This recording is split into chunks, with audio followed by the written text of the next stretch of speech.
A metallic tang of yesterday's coffee settled on Clara's tongue. A draining ritual at the tail end of an exhausting shift. 2 hours. Just 2 hours separated her from the quiet solitude of her lonely apartment, a sanctuary from the city's ceaseless hum. Isabel, her perpetually cheerful nurse, hummed a tuneless melody, while Leo, the imposing driver, sipped thoughtfully from his mug, staring out at the rain-streaked window. Suddenly, the shrill squawk of the dispatch unit shattered the fragile peace. Unit 6, Raptor, immediate deployment, 23 Mainline Avenue. Asteria gala party. Guest in severe distress. Suspected anaphylaxis. The voice, sharp as a surgeon's scalpel, cut through the silence. Clara's knuckles turned white, gripping the ceramic mug. "Damn it," she muttered, a whisper of contained fury. Another golden cage overflowing with excess and reckless indulgence. It's always the same. Fights, stabbings, or worse, fueled by rampant hedonism.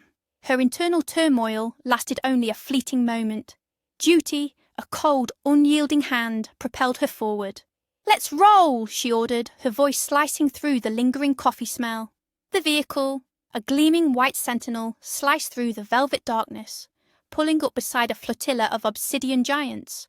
Luxury cars purring like caged beasts, a liveried doorman still as a granite gargoyle, flanked the gilded entrance to the Asteria Gala. His gaze, laced with a strange mix of deference and fear, swept over Clara's uniform. He waved them through, but not before his voice dropped to a conspiratorial whisper. "Be advised, Doctor. This is Silas Blackwood's domain. His daughter's wedding, no less. A titan of industry.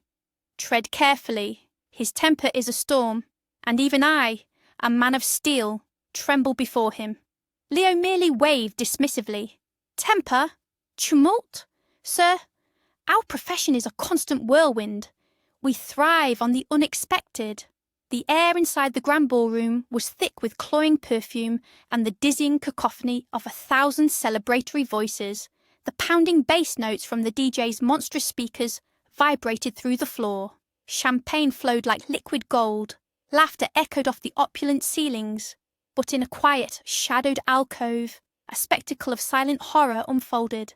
A man, grotesquely contorted, across 3 makeshift chairs, gasped for air, each ragged breath a desperate, whistling plea. His eyes, bulging, stared aimlessly into the lavish void.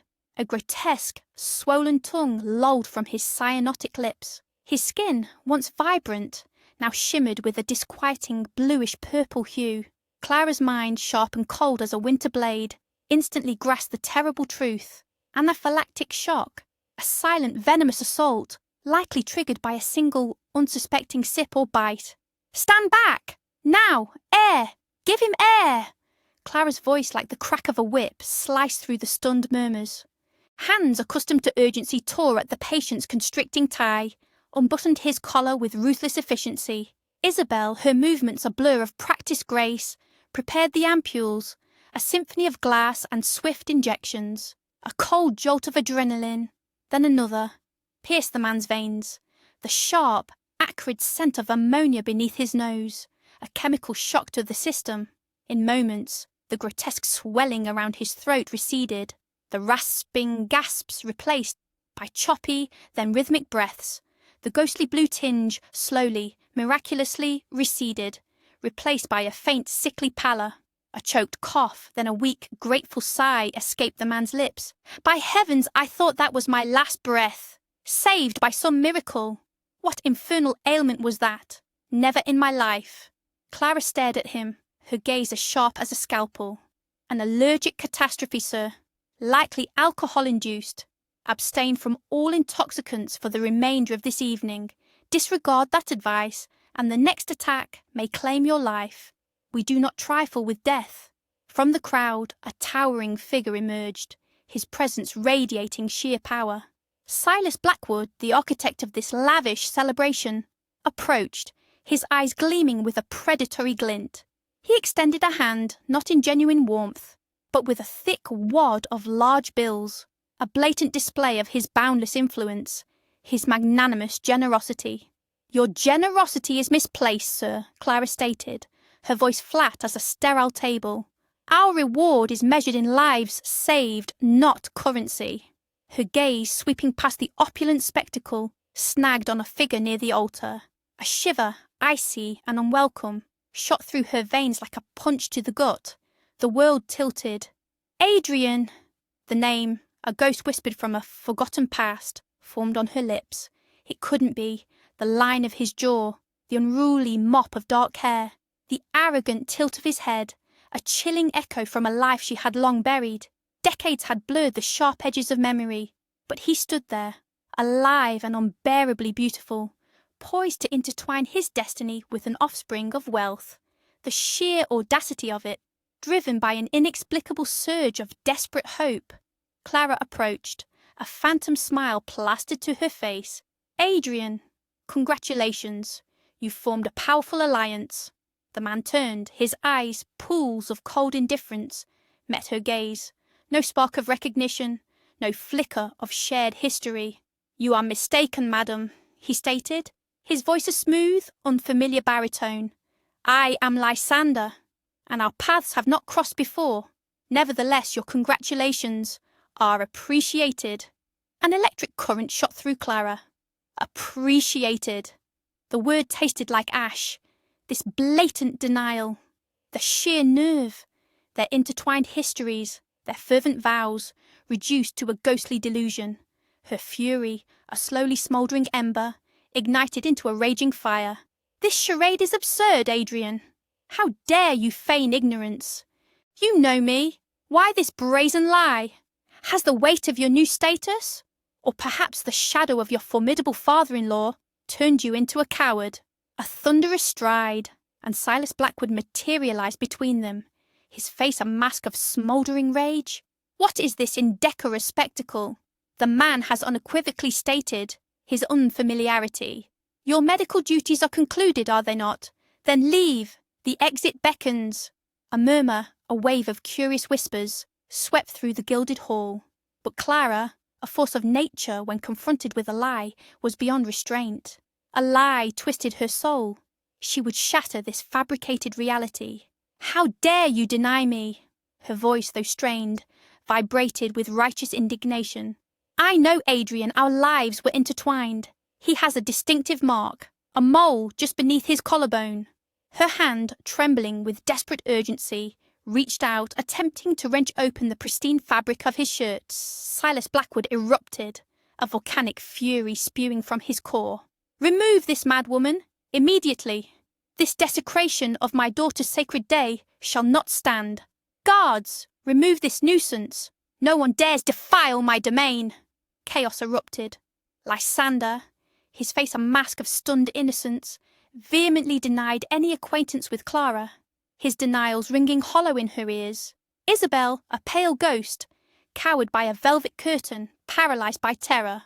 But Leo, hardened by a life in urban anarchy, acted with lightning precision. He seized Clara's arm, his grip iron. Our apologies, sir. A gross error.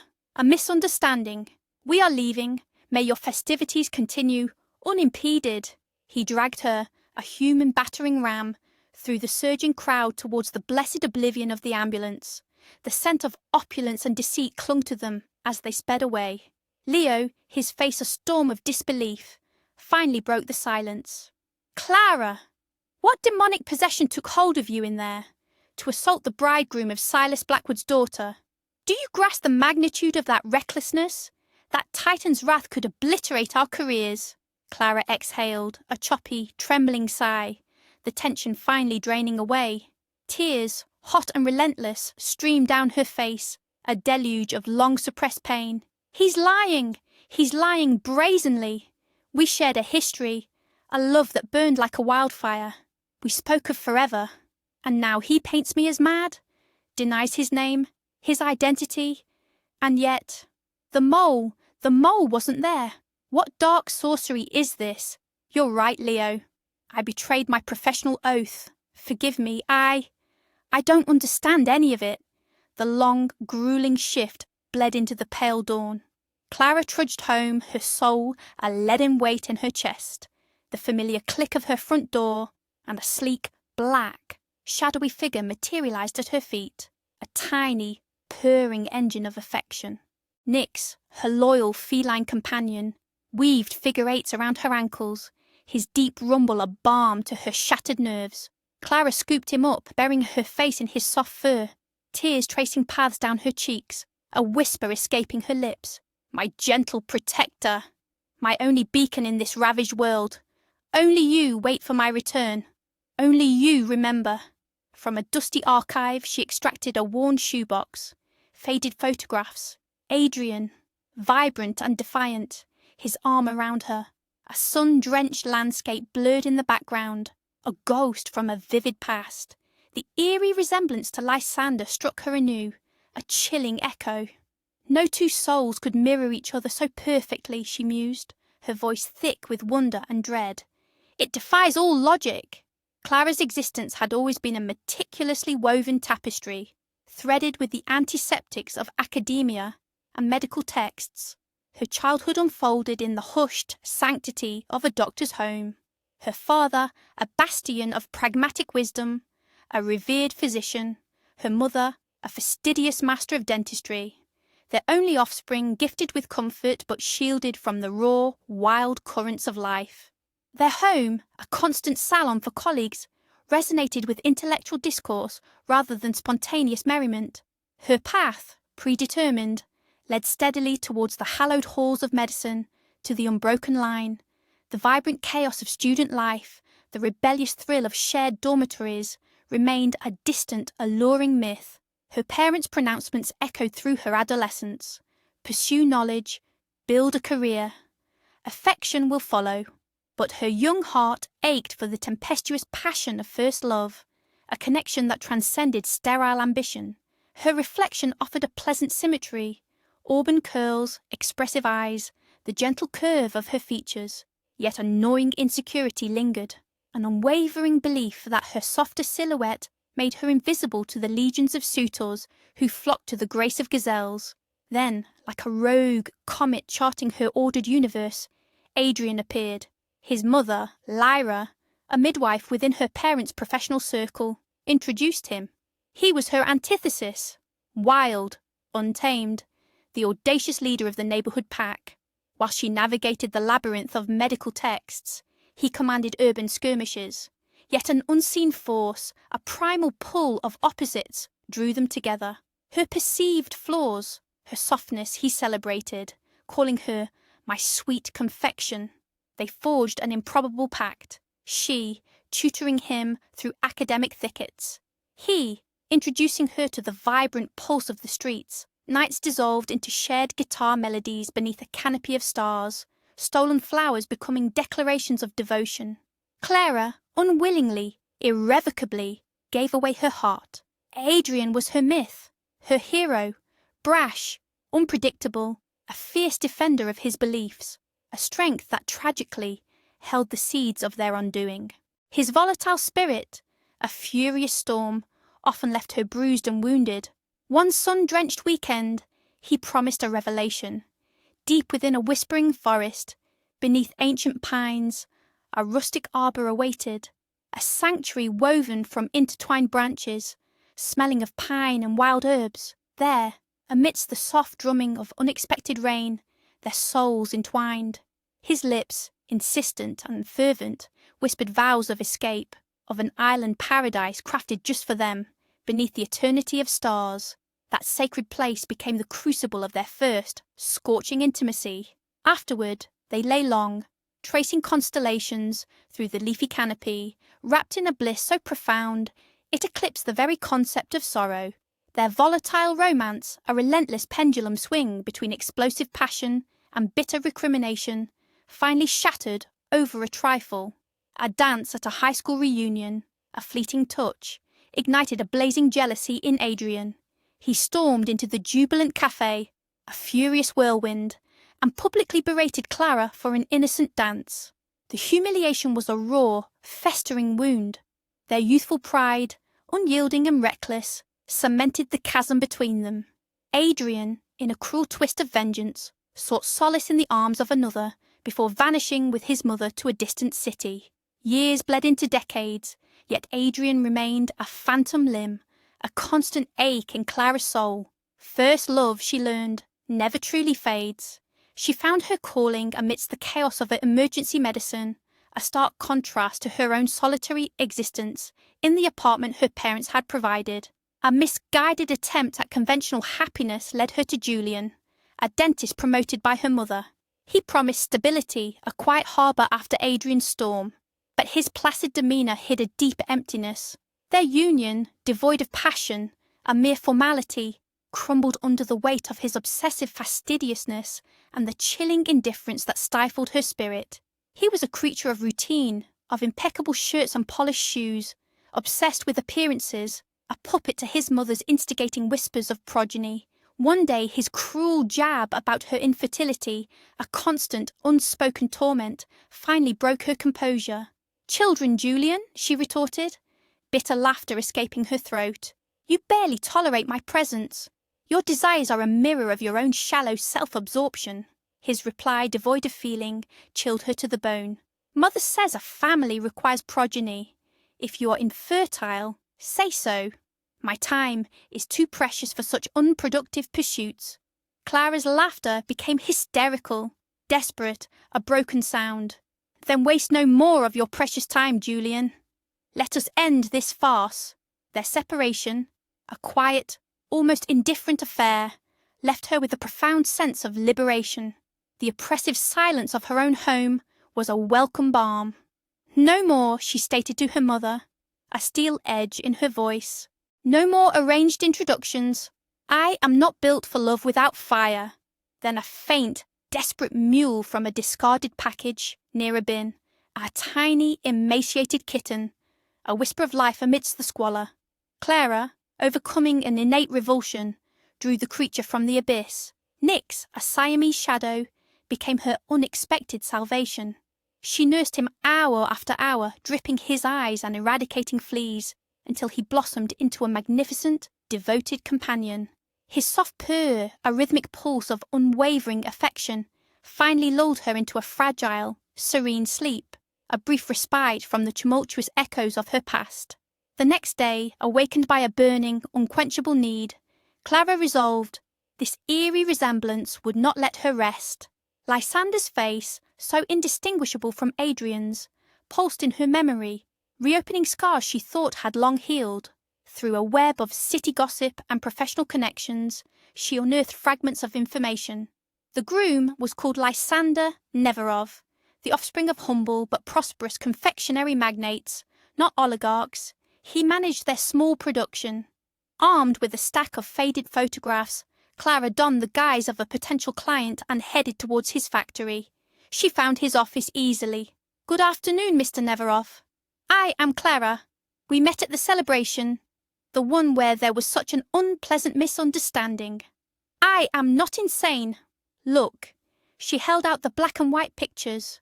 Lysander took them, his gaze sweeping over the faces, and his face flickered with astonishment, then shock. This is impossible," he murmured, his voice tight. "This man, he is my double, as alike as 2 drops of water. But who is this? Where is he now? Tell me. At the wedding, I thought you were distraught, but now I understand your shock. You loved him, didn't you?"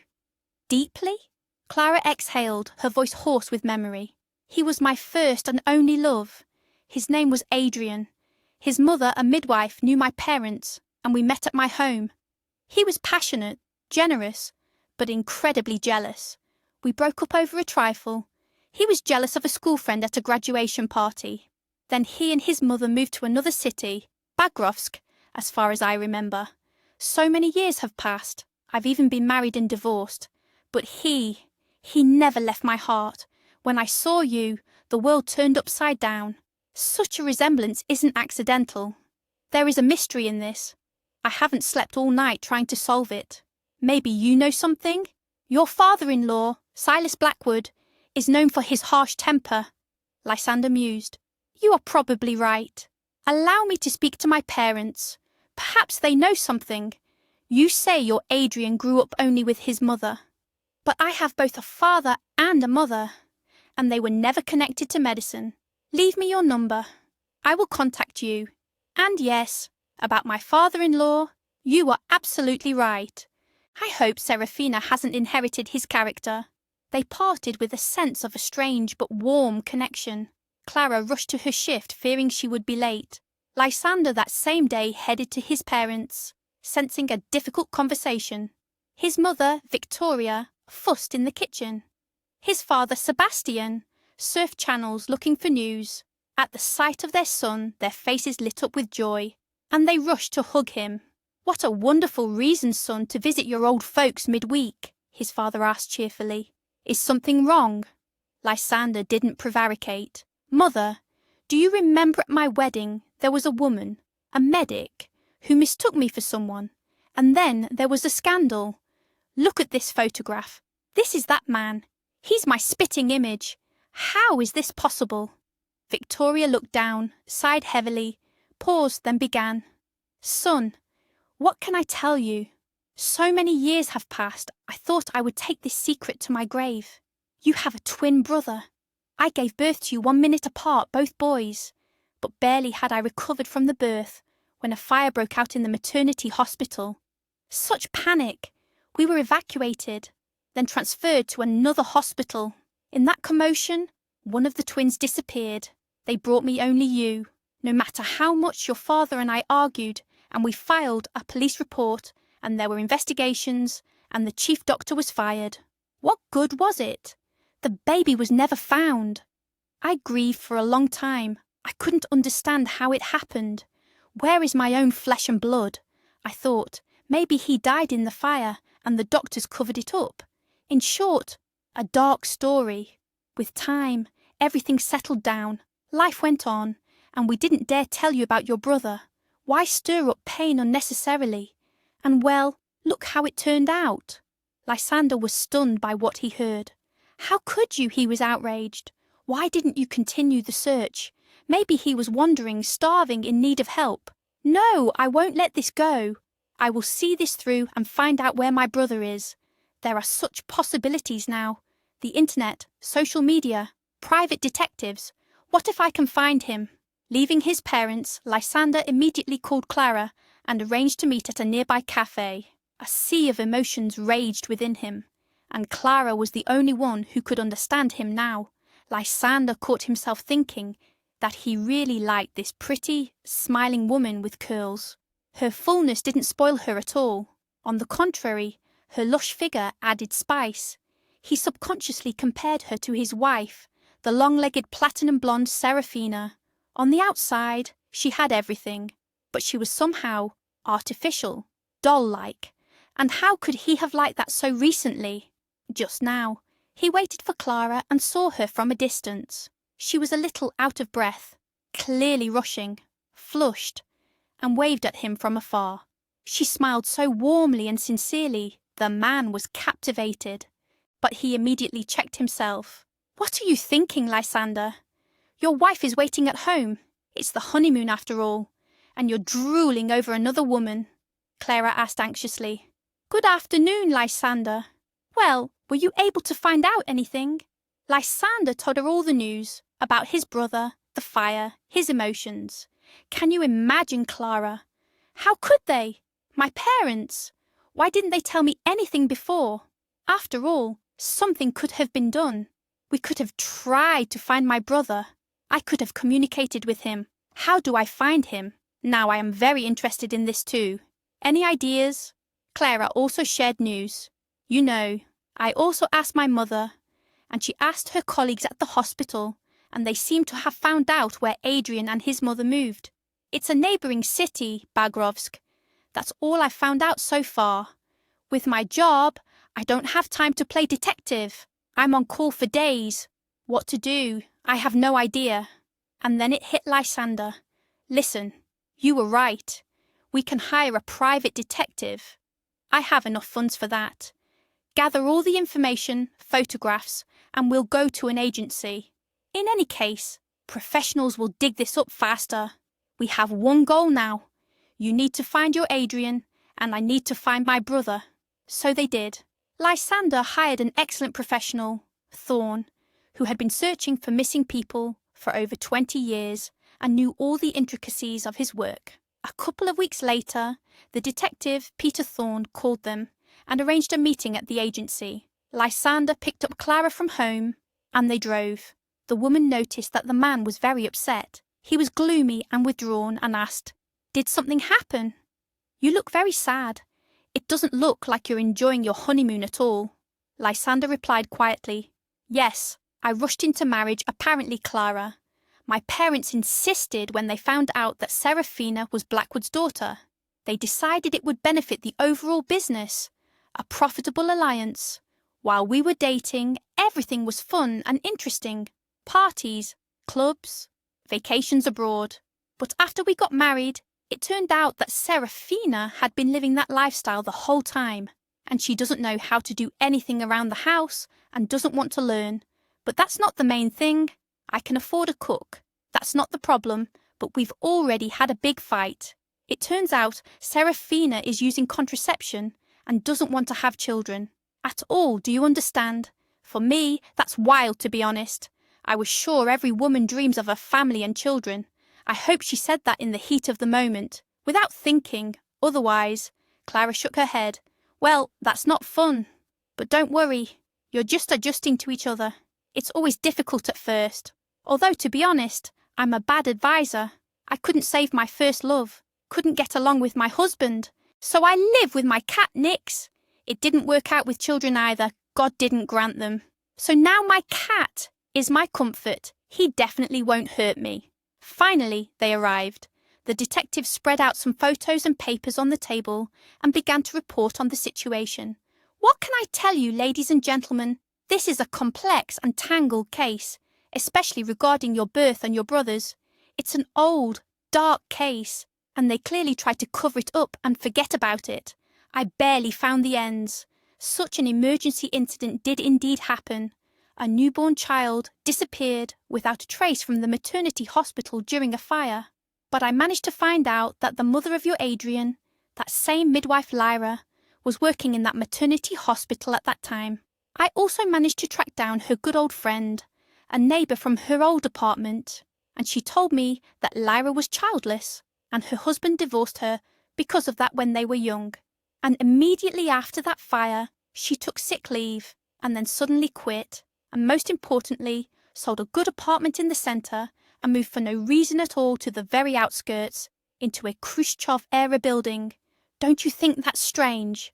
A couple of years later, the women accidentally met at a sale in a shopping centre. So, Lyra was leading a toddler by the hand and pretended not to recognise her close friend. This greatly offended and surprised her, as they had been friends for so many years and hadn't argued, so why such a reaction? Everything about the child was also strange. Where did she get him? But the woman soon forgot about it. Why bother with other people's problems? In my opinion, it was Lyra who stole the baby in the commotion of the fire. There's no one else. Clara was puzzled. So, why didn't you ask her about it yourself? Or couldn't you find her? We need to find out everything precisely from the source. Otherwise, it's just speculation and guesswork. Peter Thorne smirked. Well, I found her at the cemetery. The woman died a long time ago, 5 years ago. I pulled up her medical history. It's all mundane, a stroke. So, her true motives? Alas, we will never know. Clara couldn't help but ask, well, what about Adrian? Where does he live? Is he married or not? Her heart began to beat fast, and she broke out in a sweat. The detective became very serious and thoughtful. What I am about to tell you will be very difficult news for you. A year ago, Adrian died. He was an avid motorcyclist. He even became a stuntman. He married a simple girl. She also shared his interests, and according to friends, they loved to ride on the night highway with the wind. He died in a motorcycle accident with his wife. He lost control at high speed and crashed into a pole. He and his wife are buried in Spasskoye Cemetery, but he left behind a daughter, Asta. She's 3 years old. She is currently in an orphanage as the family had no relatives left. Adrian's wife was also an orphan. I have written down the address of the orphanage for you if you need it. Such a sad story. Clara heard nothing else and sobbed uncontrollably. Just when a ray of hope had flickered that she might catch a glimpse of her rascal Adrian, came such bitter news. Her heart felt so heavy and awful. Lysander sat in silence, rooted to the spot, not knowing how to react at all. He had just thought he had found a brother, and immediately lost him, and he felt so sorry for Clara, but he just didn't know what words to say. The woman wiped her tears and said quietly, "Anyway, thank you for everything.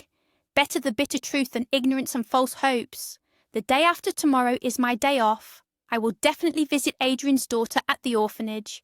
And now, excuse me, I'll go. I just want to be alone." Clara wandered home, not seeing the road.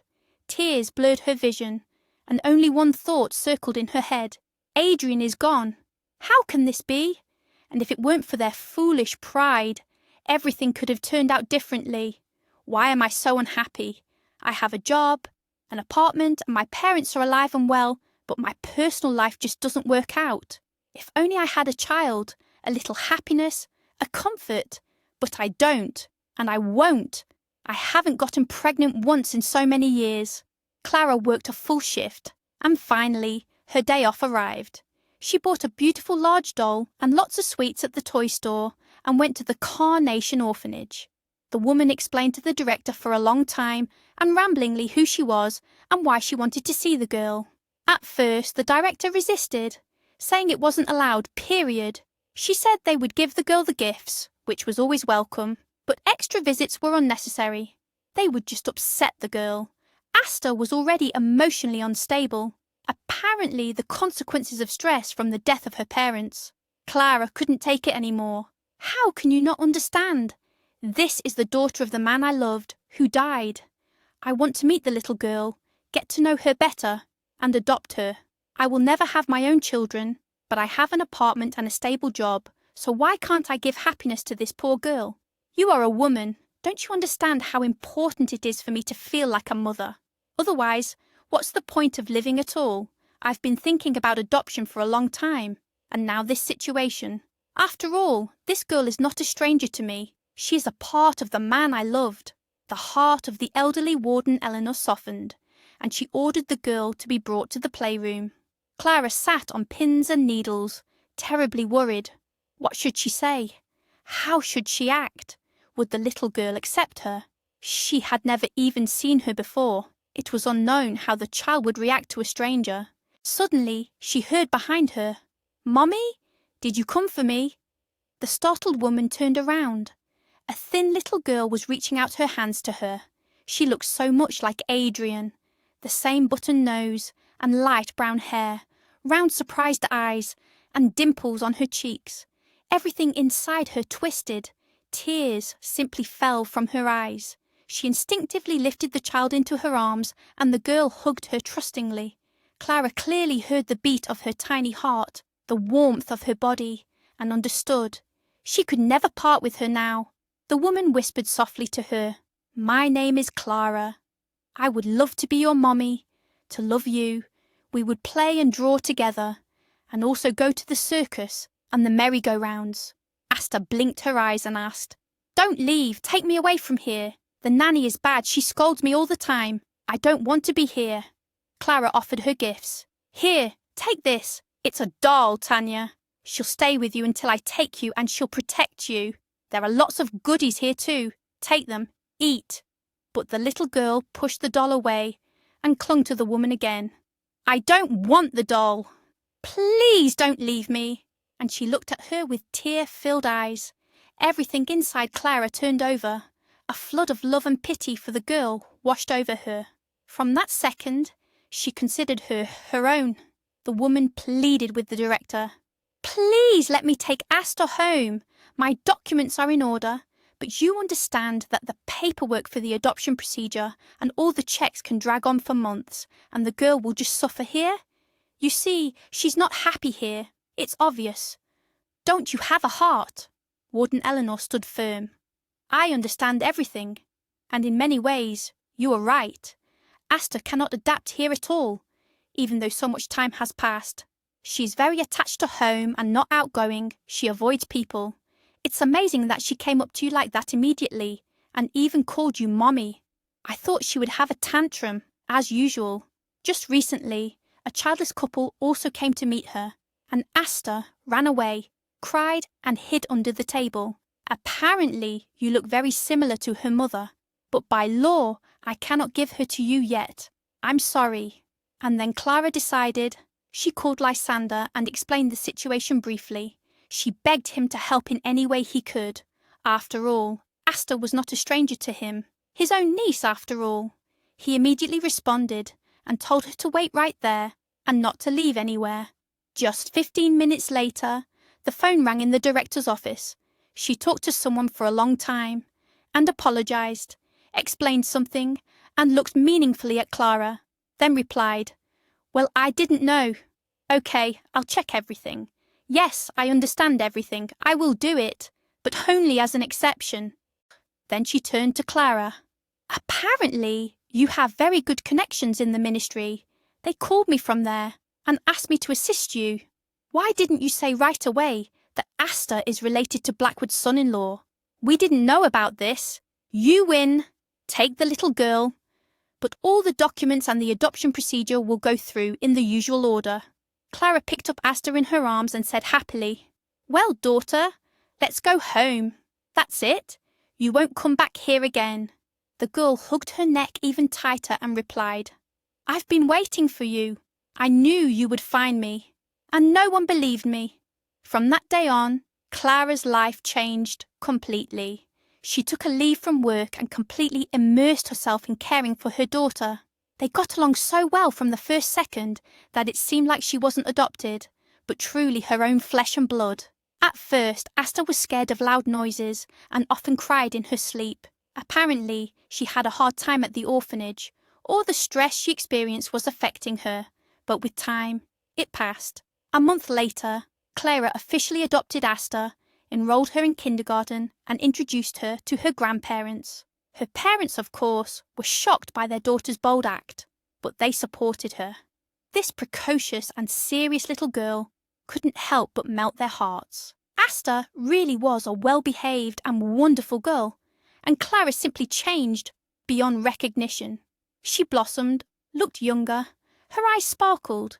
Now she had somewhere to rush to. Caring for her child didn't weigh her down, but only made her happy, because now she was a mother to just like all normal women.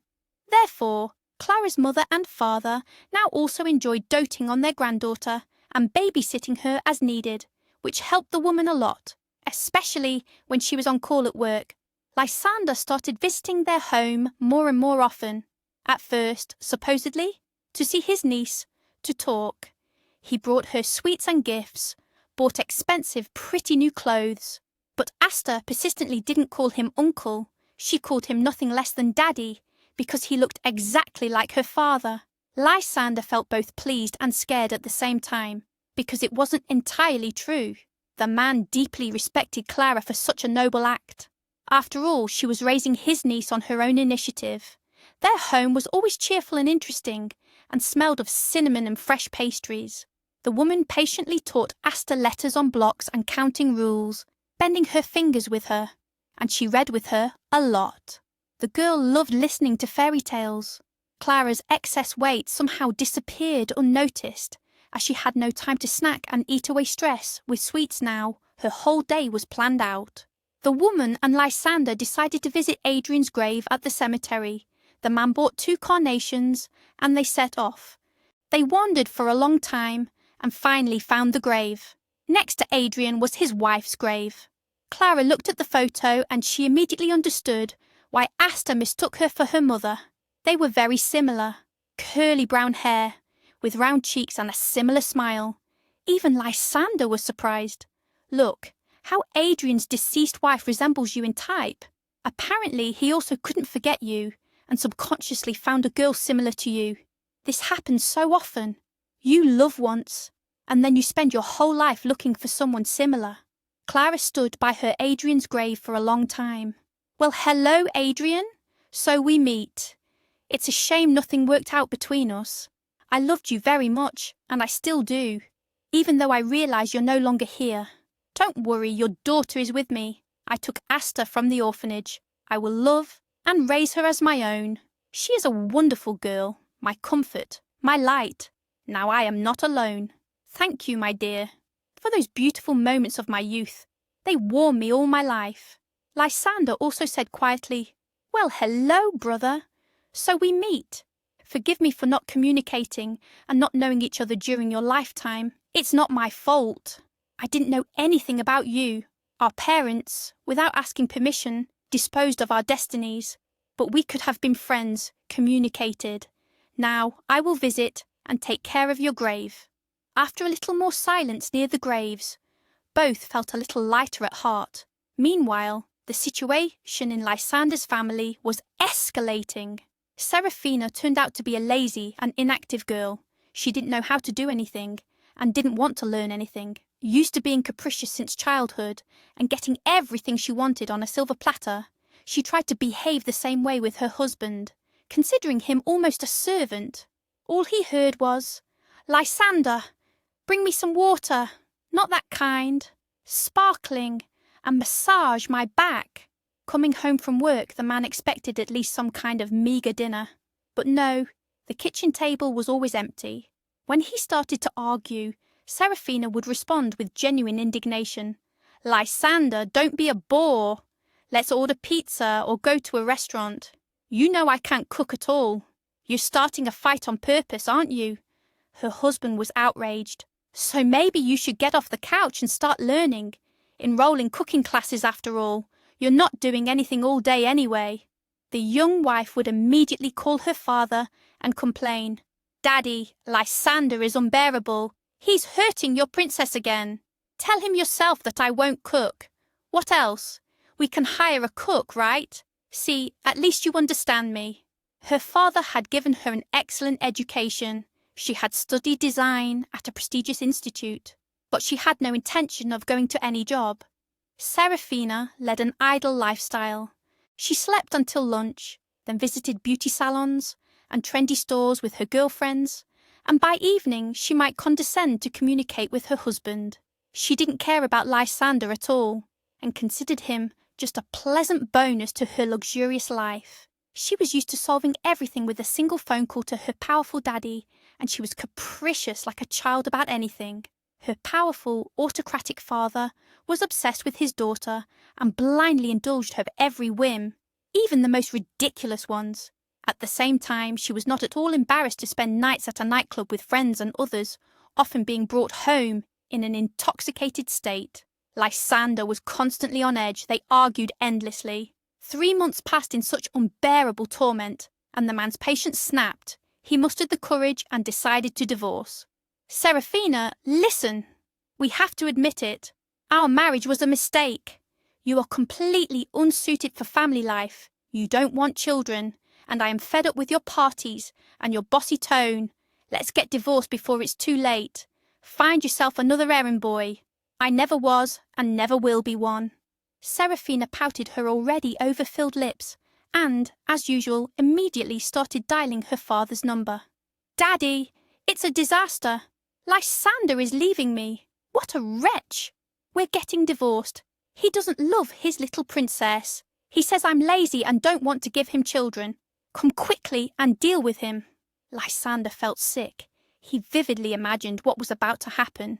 Everyone feared Blackwood's wrath, from household members to employees.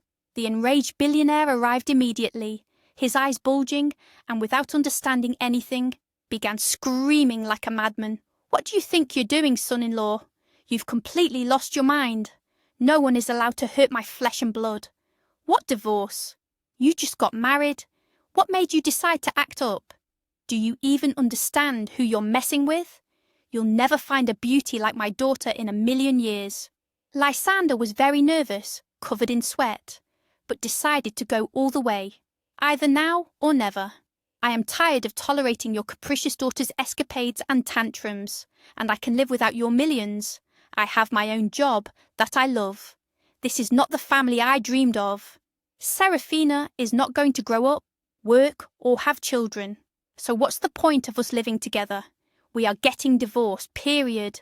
I am not an errand boy, and I am not a nobody, as you all think, and I will not allow myself to be walked over and have my wishes disregarded. Blackwood shook his fist in Lysander's face. He wanted to strangle his defiant son-in-law, although deep down he knew that the man was right, and that he, as a father, had made a mistake in her upbringing by indulging her every single whim. But he certainly wasn't going to admit it out loud, and so he roared menacingly. "Is that so? Then get out of here! Mind you, I didn't draw up the marriage contract for nothing. I had a feeling you won't get a penny. We'll find you a replacement in no time. There are plenty of takers. No one dares to hurt my daughter." Lysander breathed a sigh of relief. The worst was over. Blackwood agreed to their divorce, and he calmly started packing his things into his suitcase. Seraphina didn't shed a single tear and continued tapping on her phone. "Oh, well, he's leaving." "Fine. Daddy will find a new groom." Clara was just feeding Asta dinner and telling her the story of the straw bull calf when the doorbell rang. "Strange, who could it be at this hour? I'm not expecting anyone." She opened the door and was speechless. Lysander stood on the doorstep with a rolling suitcase. He lowered his eyes and asked quietly, "Will you let me in?" "I left Seraphina. I'm getting a divorce." Clara let the man in. Didn't pry. She understood he was hurting enough. She just sat him down at the table. The hostess warmed up some hot potatoes with meat, made a simple salad, took a bottle of cherry liqueur she had bought on a whim from the fridge, poured small glasses and said, "Shall we drink? To let go of everything bad from our lives, and only good things lie ahead."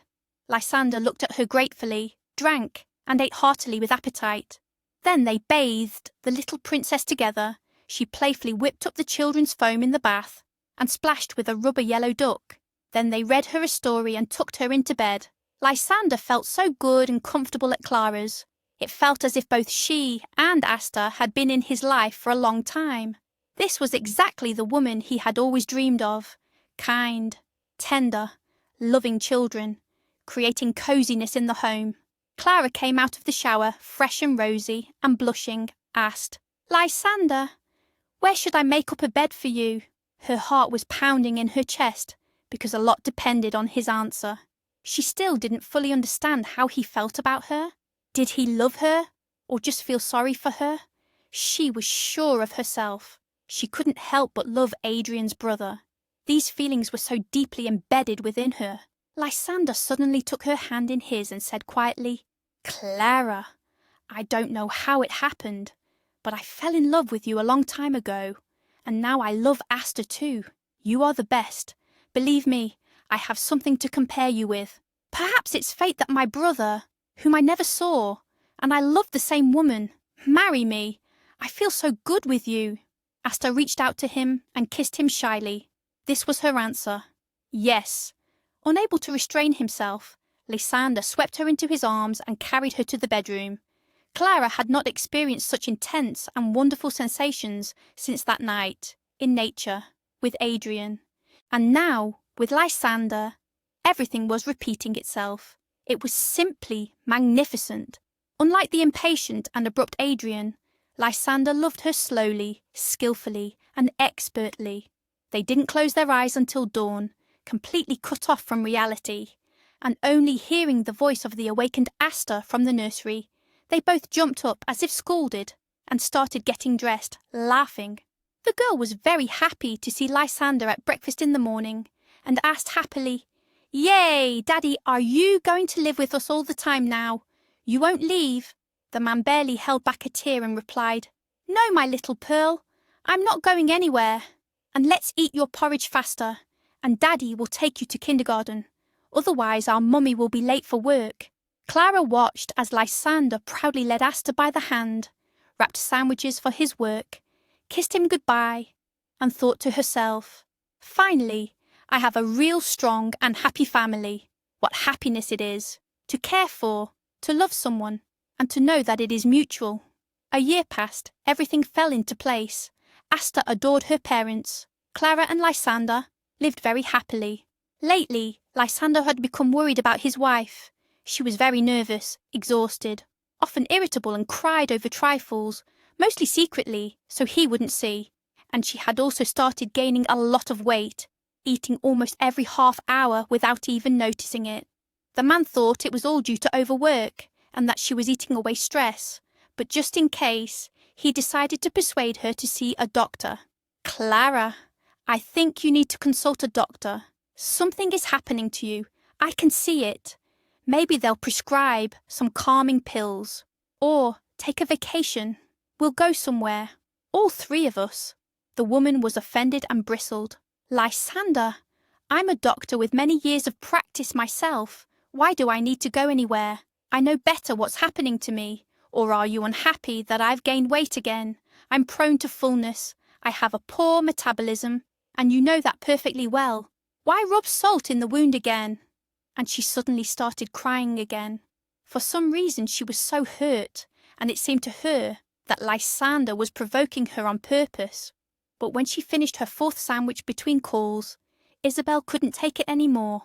Dr. Clara, you should go to a gynecologist, or at least buy a test. I'm not an expert, of course, but I've been looking at you for months now, and I see myself 5 years ago.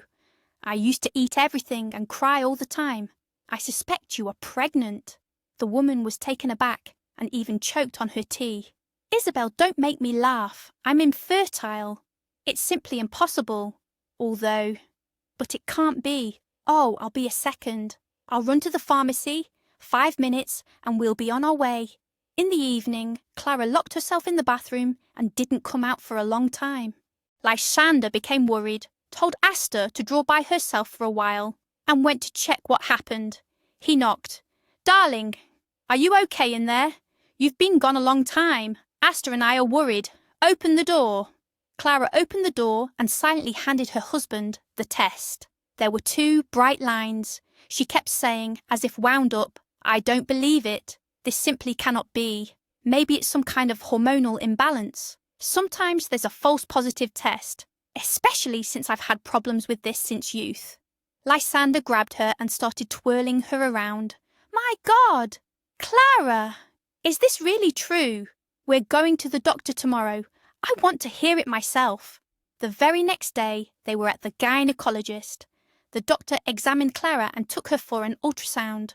Her husband didn't leave her side, afraid to miss the most important part.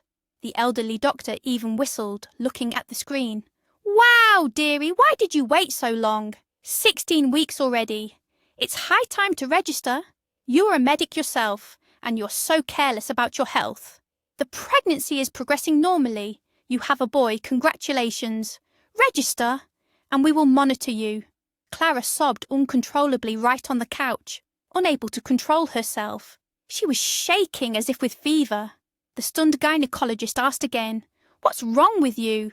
Aren't you happy about this news? Why the tears? The baby is doing great. I don't see any abnormalities. Calm down. These are probably hormones acting up. I'll write you a prescription now to calm your nerves, the woman explained in a breaking voice. No, I am happy. I just can't believe it. I didn't even suspect I was pregnant. I thought it was a hormonal imbalance. It happens to me sometimes. I've suffered with it all my life, hence the excess weight. I considered myself infertile for many years, and I no longer hoped for a miracle. Thank you, doctor. He just smiled. Thank me for what? Thank your husband. He did his best. It happens so often. A miracle happens when you don't expect it at all. Lysander was practically jumping with joy. He wanted to sing and dance.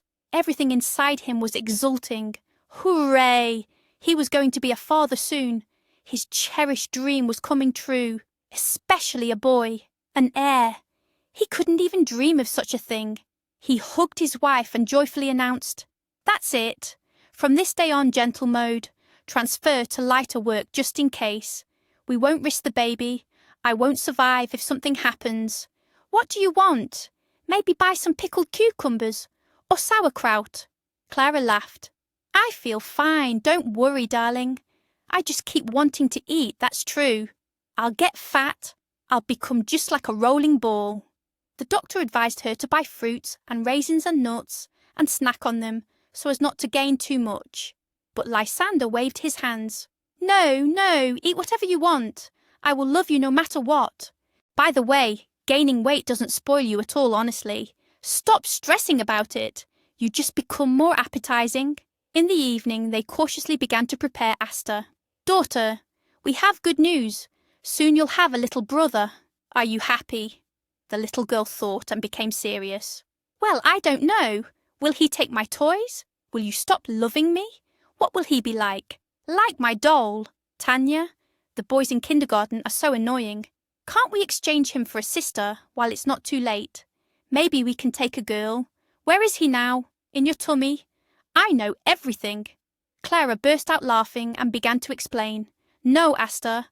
Unfortunately, we can't exchange him. Don't worry, we won't love you any less. You are our beloved daughter. You and I will play dolls and mothers together, bathe, feed the baby, and then, when he grows up, he will be friends with you." Asta sighed and replied, "Well, okay. Let him be a boy then, if we can't exchange him." Agreed. Clara went with Asta to her parents and delighted them with the news of her pregnancy.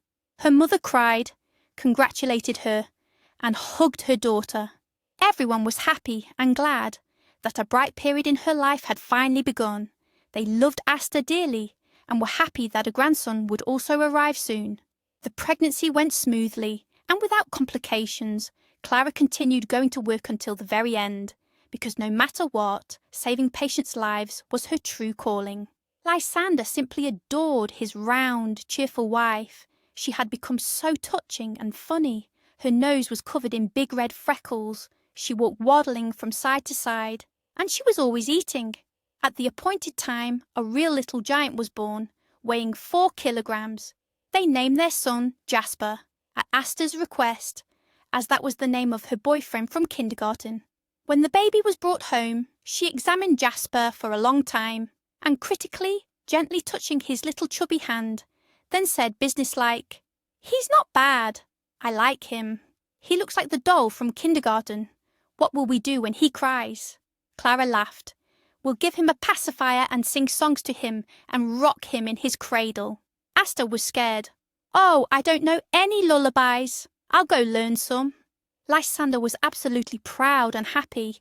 He rushed home from work like a madman, enjoyed walking with his son and bathing him, and couldn't get enough. One day, the billionaire Blackwood, stuck in traffic at an intersection, saw the whole happy family together. He recognized his former son-in-law. Lysander proudly pushed a stroller, and next to him walked a plain-looking plump woman, leading a girl of about 5 by the hand. They were all laughing, talking about something, and eating ice cream. The man cursed and looked after them enviously, thinking to himself, "Ah, I messed up with that son-in-law. My Seraphina is a fool. Years are passing, and what's the result? He has a real family, children, and what do I have? A capricious daughter who has been sliding lower and lower, and has already repeatedly dabbled in white powder, and there's no smell of grandchildren there. Some gigolos were constantly hanging around her, singing her praises for money, but there was no talk of normal relationships. I'll die and won't see any grandchildren. I spoiled Seraphina for nothing. Oh, for nothing." And yet, what did Lysander find in that fat, ordinary doctor? I have no idea. What did she have that hooked him?